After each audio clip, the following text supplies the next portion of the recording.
return the mind to, we turn it away from those habits. And the Buddha says, turning the mind to the breath. So this is the first foundation, first training in the very comprehensive teaching of mindfulness. We turn the attention that's usually following these various pathways, we turn that attention to the breath. So as we're listening now, you can just do that, we can just do that. Starting with what's called the long breath. So this is simplifying, but these are very simple steps. It always can be very simple actually in the actual practice of it. So feeling our body sitting upright, with the spine upright, the chest areas open, belly is soft.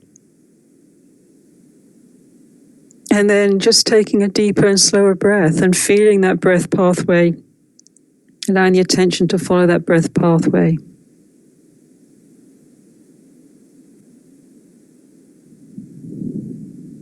Breathing in and breathing out, and just 5 deepening, slowing breaths. It's a very good place to start, 3 or 5 breaths.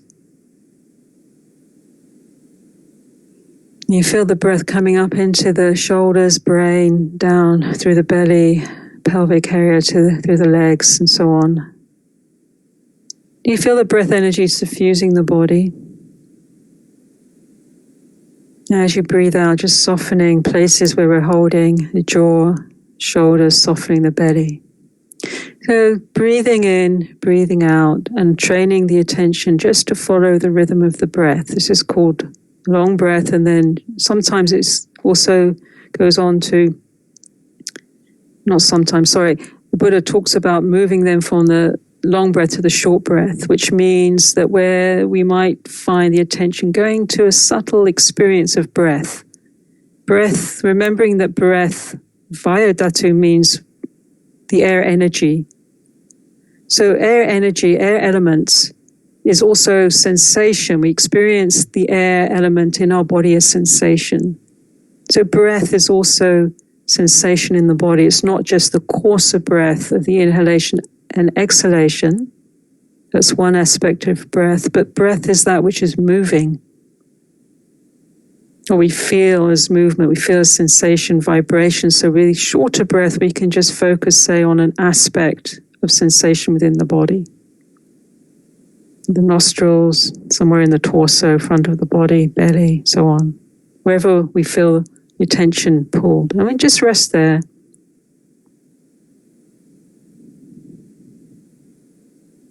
As we rest there,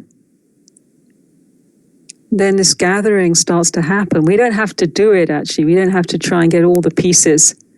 We just rest in the simplicity. And the Buddha goes on in the training of the first foundation is being with the breath in this way. Being there with the breath, and the phrase in Pali is something like Sabakaya Patisangvedi, which means the whole body. Sabakaya, the whole body. Patisangvedi means to feel within the whole body. So it's usually translated as experiencing the whole body. It's a very deeply embodied awareness, attention, mind. It's very deeply within the embodied experience. Feeling with the whole body.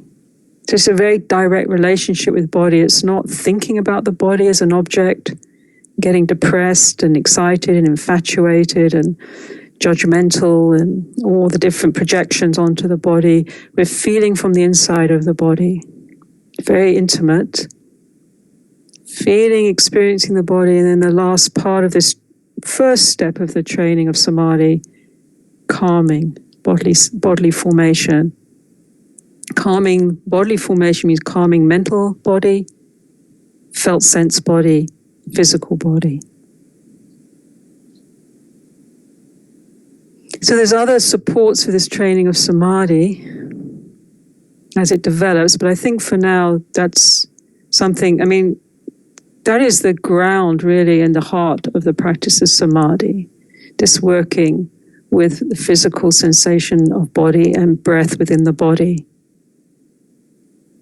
And it's the meditation the Buddha used on the night of his awakening, and that he also had a memory about before his awakening. He remembered when he was a child doing this meditation, how pleasurable it was. And it was that memory that led him on a very different pathway that then led to his full awakening, which, perhaps this morning's not exactly the focus of this input, but it's very significant. It's very significant. And what's so beautiful, as many truly significant awakening processes are, is that it's extremely simple and doable.